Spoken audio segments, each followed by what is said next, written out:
Stéphane Bern et Mathieu Noël. Historiquement vôtre. Apprendre en s'amusant, c'est formidable. Mais apprendre tout en humiliant un collègue, c'est, admettons-le, encore plus gratifiant. C'est pourquoi chaque après-midi, Quel mauvais esprit. Clémentine Portier-Kaltenbach provoque Stéphane Bern en duel. Vous avez de la chance, c'est pas un duel ferroviaire, train contre train, comme locomotive contre locomotive. C'est simplement des questions. C'est Bern to be alive. Et la première question est pour vous, Stéphane. Je vous vois tenir une feuille. Vous avez les réponses du quiz ou quoi ? Non, mais j'aime bien avoir des feuilles à la main. Ah oui, pour vous donner un style. Ça me donne Posez-moi cette contenance. feuille au cas où il y aurait les réponses. Sous l'Empire romain, il fallait être né à Rome pour accéder aux plus hautes fonctions. Vrai ou faux ? Oui, bien sûr. Essayez de réfléchir, Stéphane. Mais non, je ne peux pas, vous le savez bien. Sous l'Empire romain, il fallait être né à Rome pour accéder aux plus hautes fonctions. Vrai ou faux ? Essayez de réfléchir qui a été Non. empereur, par exemple. Non. Je vous ai Moi, aide, non, pas du tout, puisqu'il y a eu un Non, mais empereur. je plaisante, mais par exemple... Il y a eu Amitius, il y a eu un empereur auvergnat, oui, donc exactement. il fallait être... Et donc, la réponse être... C'est non, C'est faux. c'est faux.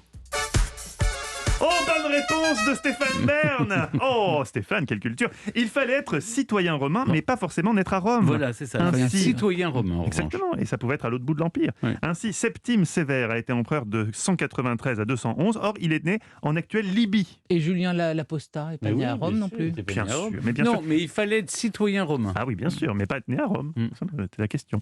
Question numéro 2, pour vous, Clémentine Portier-Kaltenbach. Le yo-yo est-il une invention grecque ?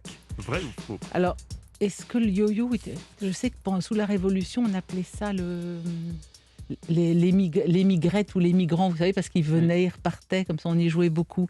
Est-ce qu'on a pu inventer le yo-yo en Grèce ? Est-ce qu'il y avait de la ficelle ? Oui. Est-ce qu'on peut... Oui, bon...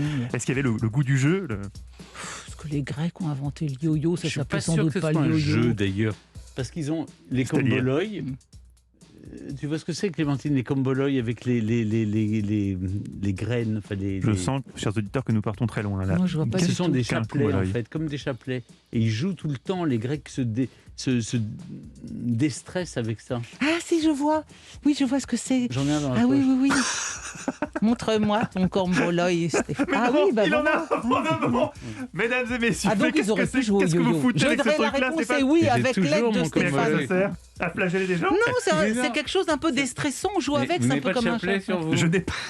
Je n'ai pas de chapelet sur Est-ce moi. que vous en Comment faites le votre- même usage que vous faites Philippe votre d'Orléans, rosaire, Stéphane ? Comment vous faites Je ne le ça fais pas, Stéphane. Je suis dans le péché. Je suis dans le péché, Stéphane. Alors, le yo-yo, Repentez-vous, Mathieu Noël. une invention Allez, je grecque réponds ou oui. pas ? Elle répond oui, écoutons la réponse. Vous avez gagné. Oh Ah, merci, Que des Stéphane. gagnants aujourd'hui dans le quiz. Les premiers dessins de yo-yo ont été observés sur des vases datant de 500 ans avant Jésus-Christ. Puis, le yo-yo a complètement disparu pour réapparaître au XVIIIe siècle en Angleterre. Question numéro 3 pour vous, Stéphane. Vous voyez le chanteur Mika. Oui, je vois. Vous très voyez les meubles Ikea. bien. Ah oui, je vois pas le rapport. Eh bien, depuis 1800, à Madagascar, il existe un peuple appelé les Mikéas. Vrai ou faux ? Où ça ? À Madagascar. À Madagascar, les Mikéas, mélange de Mika. Écoutez, je ne vois pas pourquoi ce serait faux. Je vois pas pourquoi ça serait vrai non, Non, plus. mais ça mais- n'a rien à voir ni avec Mika, ni avec Ikea. Non, On est c'était d'accord. juste C'est juste pour pour Ikea. introduire le Les sujet. Ikea, je connais. Je suis allé à Madagascar. Et où n'êtes-vous pas allé, voir Stéphane le peuple malgache. Qui vous a adoré d'ailleurs. Il n'y a pas une petite miquette qui vous a remis un bouquet de fleurs ? D'où l'expression avoir les biquettes. J'ai surtout souvenir des lémuriens. Les lémuriens sont comme les canards, ils n'ont pas de sphincter. Donc ils ne sont pas Non. comme les mammouths non plus.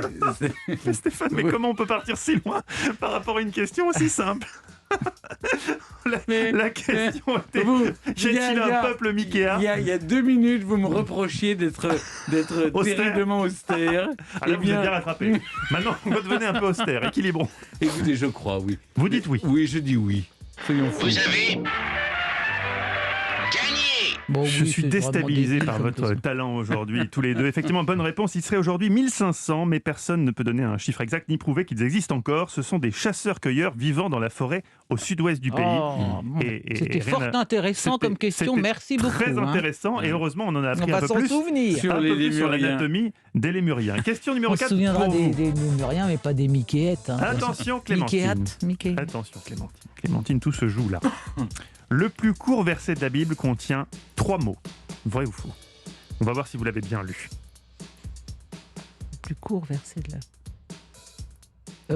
je pense, oui. Au commencement. Ah, et si c'est vous dans devez la tous les faire, on va Staccato. pas...